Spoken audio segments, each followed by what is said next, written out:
One of the things that happens when it gets really super cold outside after a bit of warm spell especially, but even when it's not, is people's air exchanges and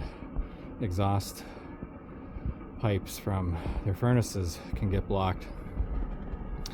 because what happens is the moisture from the warm air that drips down forms these big icicles, and eventually that icicle gets up to block the vent, and then people end up filling their house with carbon monoxide. So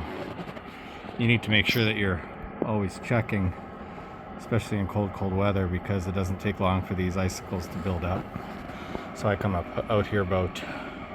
once a week or so, a little less than that, to